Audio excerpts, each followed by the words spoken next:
El tema del que les hablaré hoy es Predícate el Evangelio a ti mismo. Ah, Escribí un libro hace algunos años llamado La Disciplina de la Gracia, y el tercer capítulo de ese libro tiene ese título, Predícate el Evangelio a ti mismo. Ese término no se me ocurrió a mí, se le ocurrió a un amigo mío que ha estado con el Señor durante unos 20 años, pero lo tomé en cuenta porque cuando lo escuché usarlo por primera vez, pensé, eso es lo que he estado haciendo, pero nunca le asigné un nombre a eso. Y entonces comencé a retomar el tema de predicarse el Evangelio a uno mismo.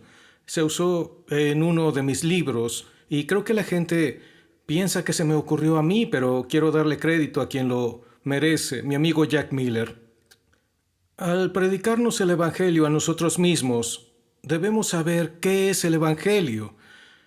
Hace unos 20 años se realizó una encuesta en una gran convención cristiana y yo no entraré en detalles, aunque el lugar y la gente organizadora no participaron. Pero de igual forma, habían unas 4,000 personas ahí. Se parecía más a un evento comercial que a una convención con puestos de feria y cosas así. Y unos jóvenes usando un micrófono caminaban por los pasillos para hablar con la gente y realizaban una encuesta, haciendo solamente una pregunta. ¿Qué es el Evangelio? Y saben una cosa, yo tengo en mi casa un DVD de esa misma encuesta. Y lo más sorprendente es que nadie pudo responder algo como lo siguiente. Bueno, Jesús murió en la cruz por mí. Esa respuesta es bastante sencilla, pero nadie pudo responder algo como eso. De hecho, es triste porque la mayoría degeneraba la respuesta hablando de alguna forma de obras para agradar a Dios con nuestro propio esfuerzo. Eso hace que te preguntes si esas personas son creyentes, y no quiero ser quien juzgue eso, pero creo que quizás lo fueron, pero tal vez oyeron el Evangelio hace 20 años, cuando alguien los condujo a Cristo, y no han oído el Evangelio desde entonces. Y la configuración por defecto que todos tenemos, seamos creyentes o no creyentes, es el desempeño, es decir, hacer obras para ganar el favor de Dios. Sospecho que la mayoría de esas personas han caído en la configuración por defecto de obras. Pero la razón por la que menciono esto es porque es muy importante que mantengamos al Evangelio al frente y al centro de nuestras vidas personales. Así que el día de hoy, al abordar el tema Predícate el Evangelio a ti mismo, quiero intentar responder 3 preguntas. La primera y la más importante es, ¿qué es el Evangelio? La segunda pregunta es, ¿por qué predicarnos a nosotros mismos? Y la tercera pregunta sigue a la segunda. ¿Cómo lo hacemos? Por consiguiente, hoy intentaré responder a esas preguntas, así que profundicemos en la primera pregunta. ¿Qué es el Evangelio?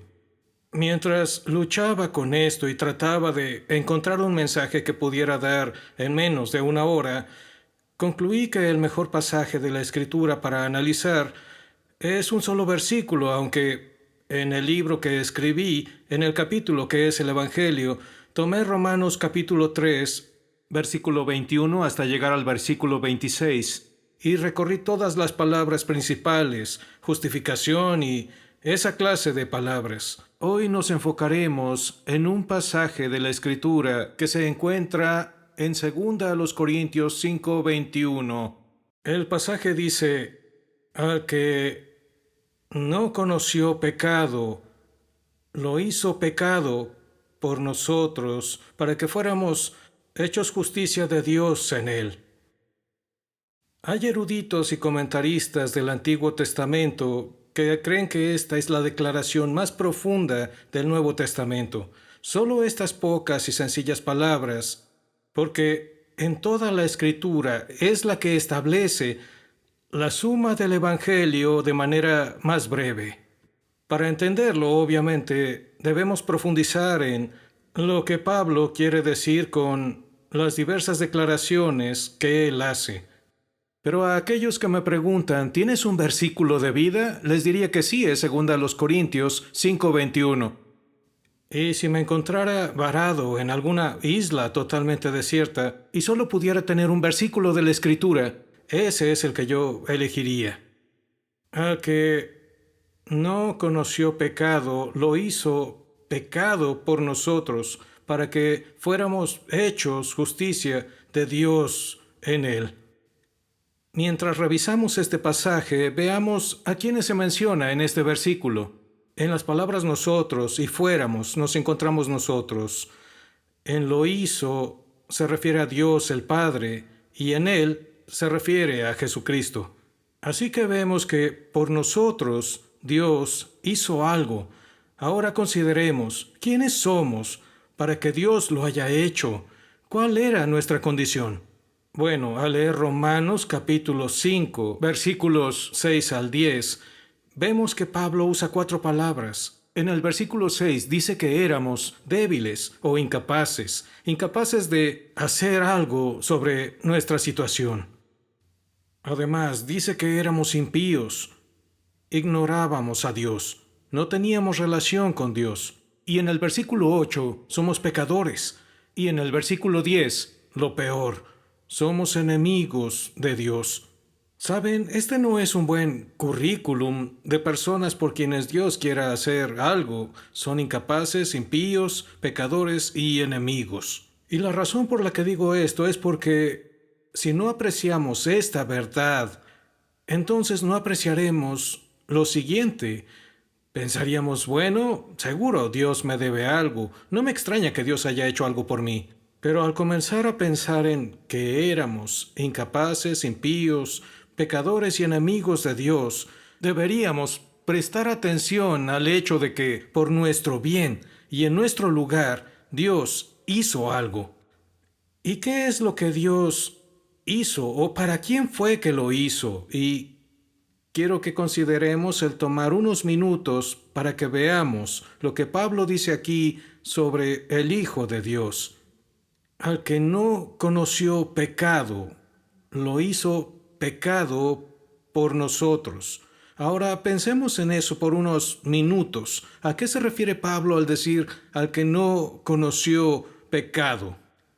Primeramente, encontramos que este es el testimonio consistente del Nuevo Testamento, particularmente en las cartas escritas. Por ejemplo, Pablo dice en este pasaje, al que no conoció pecado, es decir, Jesús no tuvo naturaleza pecaminosa que responde a la tentación externa. El autor de Hebreos en Hebreos 4:15 dice que ha sido tentado en todo como nosotros, pero sin pecado. Pedro en Primera de Pedro 2:22 dijo, el cual no cometió pecado. Y Juan en Primera de Juan 3:5 dice, en él no hay pecado.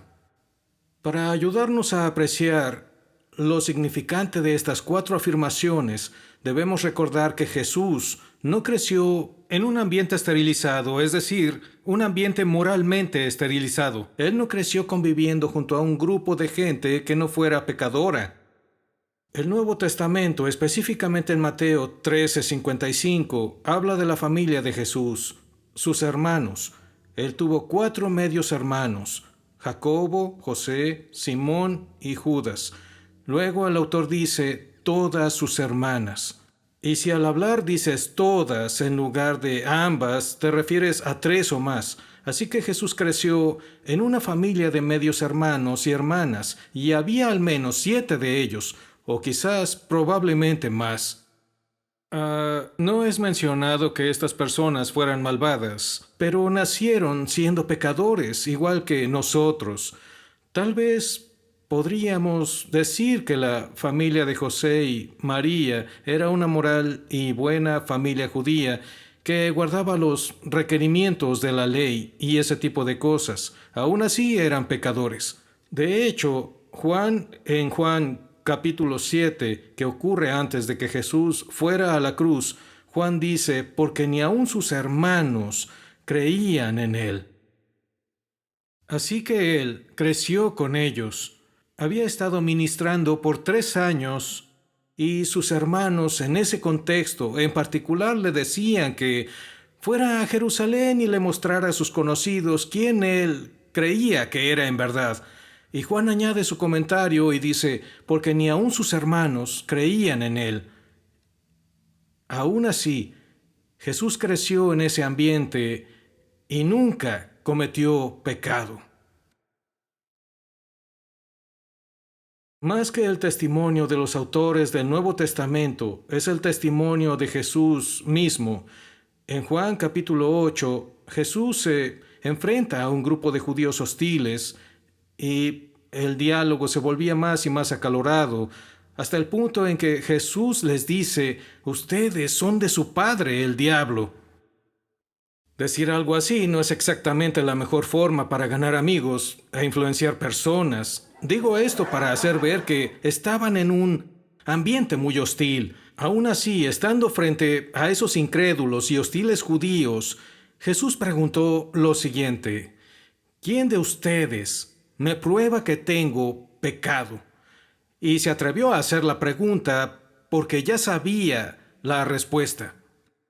De la manera que imagino la situación sería ver a Jesús enfrentando a ese grupo de judíos hostiles y sin dudarlo, detrás de él o tal vez alrededor estaban los apóstoles que vivían con él usando una expresión actual 24/7, 24 horas al día, 7 días a la semana. Y aún así Jesús no tenía miedo de que al hacer esa pregunta Pedro o alguien más dijera, ¿qué hay de la semana pasada? La propia evaluación de sí mismo, su propio autoconocimiento es que él nunca cometió pecado. Pero incluso mayor que el testimonio de las cartas del Nuevo Testamento y de Jesús mismo, es el testimonio de Dios, el Padre.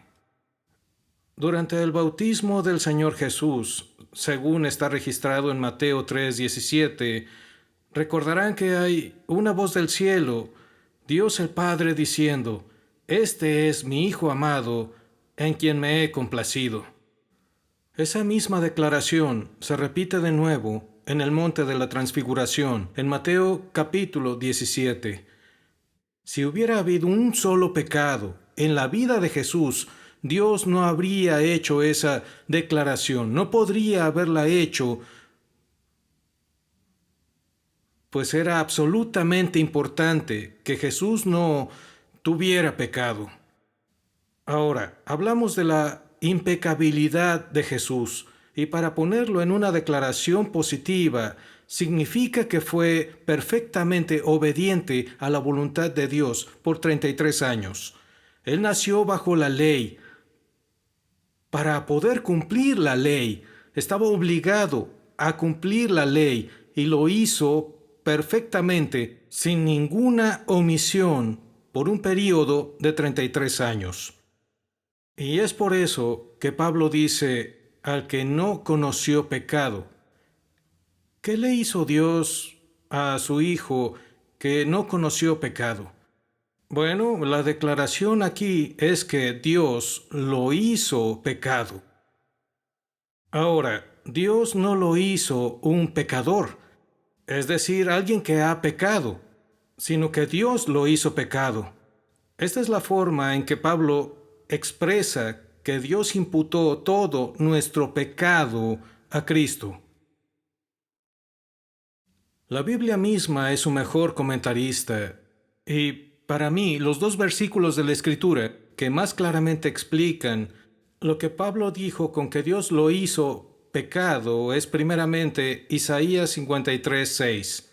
Todos nosotros nos descarriamos como ovejas, nos apartamos cada cual por su camino, pero el Señor hizo que cayera sobre él la iniquidad de todos nosotros. Dios tomó todo nuestro pecado acumulado, todo de eso tomó todo nuestro pecado acumulado y lo echó, por así decir, sobre Jesucristo. Y el echarlo sobre él es una metáfora para decir que él imputó nuestro pecado a Cristo. Pedro en 1 de Pedro 2:24 dice él mismo, llevó nuestros pecados en su cuerpo sobre la cruz. Así que cuando vemos que Pablo dice que Dios lo hizo pecado, a lo que se refiere es a que Dios tomó todo nuestro pecado acumulado y lo imputó al Señor Jesucristo. Mientras Jesús colgaba en la cruz, Dios derramó su justa y santa ira, la ira que merecíamos, la derramó sobre su propio Hijo. Y recuerden, lo hizo por nosotros. ¿Cómo pudo Dios ser justo al hacerlo? Este es uno de los problemas por los que algunos de los estudiantes de la escritura más liberales de hoy en día preguntan ¿cómo pudo Dios castigar al inocente por los pecados del culpable? Y la respuesta a esa pregunta es fundamental para nuestro entendimiento del Evangelio, y es que Jesús fue designado como nuestro representante. Lo que Jesús hizo fue llevar nuestro pecado en su cuerpo, en el madero, y lo hizo como nuestro representante. El mejor pasaje para entender esto es Romanos 5, 12 al 21. Por tanto, tal como el pecado entró en el mundo por medio de un hombre, y por medio del pecado la muerte, así también la muerte se extendió a todos los hombres, porque todos pecaron. Lo que Pablo quiere expresar aquí es que, aunque ciertamente Adán fue el primer ser humano, él no era solo uno más de muchos humanos ordinarios, él era uno muy especial. Dios designó a Adán como representante de toda su descendencia, de toda la raza humana que descendería de él. Y lo que Pablo dice en este pasaje es que cuando Adán pecó, todos pecamos. Por tanto, tal como el pecado entró en el mundo por medio de un hombre, y por medio del pecado la muerte, así también la muerte se extendió a todos los hombres porque todos pecaron. No está hablando de nuestros pecados individuales, está hablando del hecho de que fuimos representados por Adán. Por ello, Pablo pudo decir que lo que Adán hizo, nosotros también. Y de la misma manera, lo que Cristo hizo, nosotros también, porque Dios designó a Jesús para ser el representante de todos los que confíen en Él. Los antiguos puritanos decían que ante los ojos de Dios solo hay dos hombres en la historia con los que Él trata, Adán y Cristo. Y si tú estás unido a Adán, Él es tu representante o estás unido a Cristo. Cuando Pablo dice que Dios derramó su justa y santa ira sobre su Hijo, la respuesta a cómo pudo Dios castigar al inocente por el culpable es porque Jesús asumió nuestra culpa, voluntariamente asumió nuestra culpa. Esa es la primera parte del Evangelio. Jesús murió en nuestro lugar para que pudiéramos ser perdonados de nuestro pecado. Pero ese no es todo el Evangelio. En 1 Corintios 15, 3, Pablo dice, Cristo murió por nuestros pecados. Y en el primer versículo del capítulo, Pablo dice, el Evangelio que les prediqué, que es Cristo murió por nuestros pecados. Este es el más popular y común entendimiento del Evangelio. Es el entendimiento del Evangelio con el que crecí en una iglesia evangelística. Además, no solo era evangelística doctrinalmente, sino que también nuestro pastor era un evangelista con ese don. Así que crecí oyendo que Cristo murió por nuestros pecados, diferentes maneras o formas de decirlo, pero ese era su significado. Cristo murió en la cruz para pagar por nuestro pecado. Pero esa es solo la mitad del Evangelio. El Evangelio es más que eso, para que fuéramos hechos justicia de Dios en Él. Permítanme detenerme y hablar de esas dos palabras, en Él. Es una de las expresiones más utilizadas por Pablo, tanto en Él, o en el Señor, o en Cristo. Es la forma en que Pablo expresa de forma breve el estar en unión con Cristo. Y hay dos expresiones de nuestra unión con Cristo. A una la llamo la unión viva. Y la mejor explicación de esto es la ilustración de la vid y los sarmientos en Juan capítulo 15, donde Jesús dice: yo soy la vid, ustedes son los sarmientos. Lo que está diciendo básicamente es: tú recibes toda tu vida espiritual y tu nutrición y tu empoderamiento de mí. Eso es a lo que llamo la unión viva. A la otra unión yo la llamo la unión legal o la unión representativa. Hay un término en el vocabulario jurídico llamado abogado de hecho. Ahora, quizás nunca lo hayas escuchado, pero quizás has oído del poder legal, que es simplemente una autorización para que alguien más actúe en mi nombre.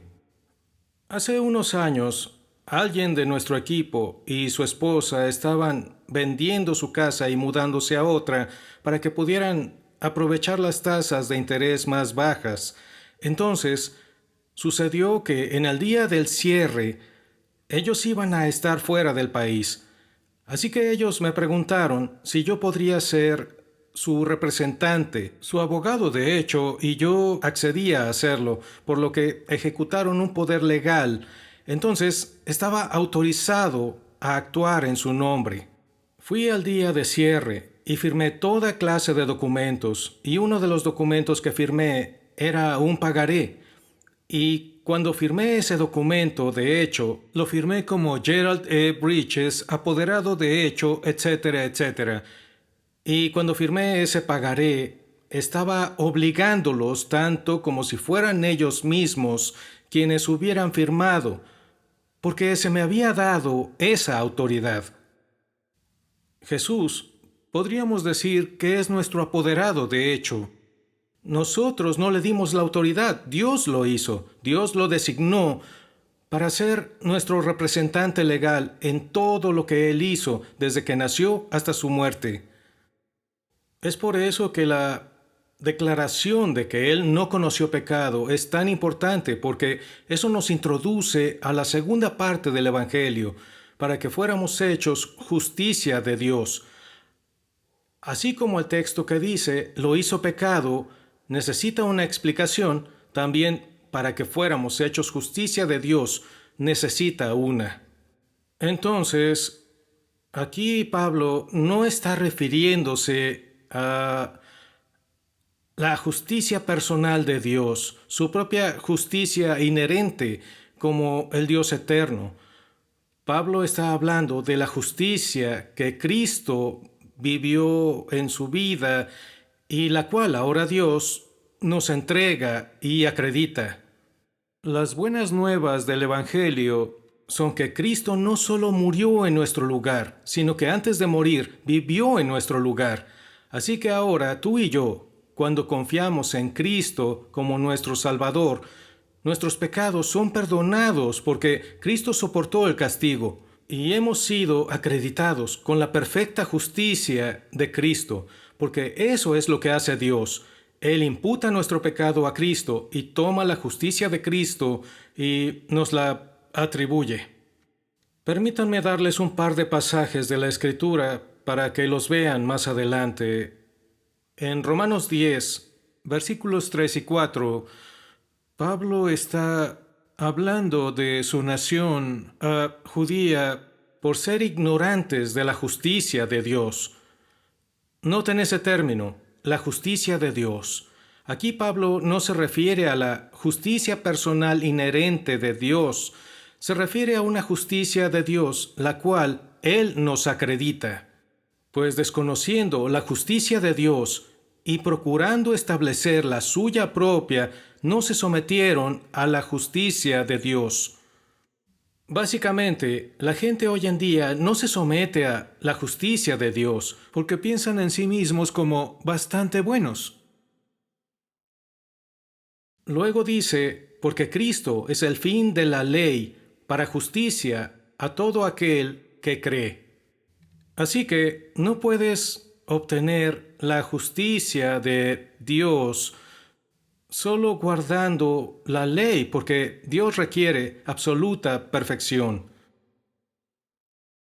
Y por eso necesitamos predicarnos el Evangelio a nosotros mismos cada día, porque no somos absolutos en nuestra obediencia. Me he adelantado un poco en el tema, pero permítanme responder esta pregunta. ¿Cómo esta justicia se vuelve nuestra? Y la respuesta es mediante la fe en Jesucristo. La palabra fe es usada con diferentes significados y dependiendo del contexto en el que se use. En Hebreos 11 tenemos una descripción de la fe, pues el autor de Hebreos está exhortando a la gente a continuar viviendo por fe, aunque no estén recibiendo lo que pensaron que recibirían cuando confiaron en Cristo. Pero aquí, en el contexto de la salvación,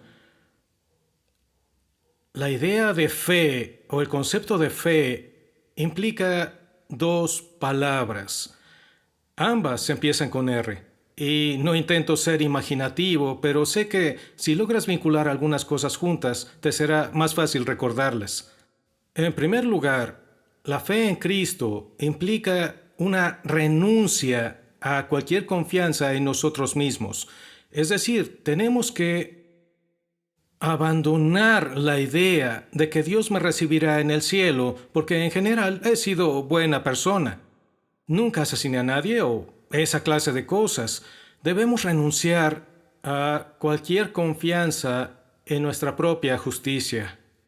Y la segunda R significa relación, así que renuncia a cualquier bondad propia o mérito propio y ten una relación de dependencia en la justicia perfecta y en la muerte de Jesús que llevó nuestro pecado. Mediante la fe, mientras renunciamos a cualquier confianza en nosotros mismos con una relación de plena confianza en Él, a Él se le imputa nuestro pecado y su perfecta justicia nos es acreditada. Usualmente se le llama el gran intercambio. Dios toma nuestro pecado, que es imputado a Cristo, y toma su justicia y nos la acredita. Ahora, en algunas ocasiones me preguntan, ¿por qué necesito a ambos? Si mis pecados son perdonados, ¿por qué necesito algo más?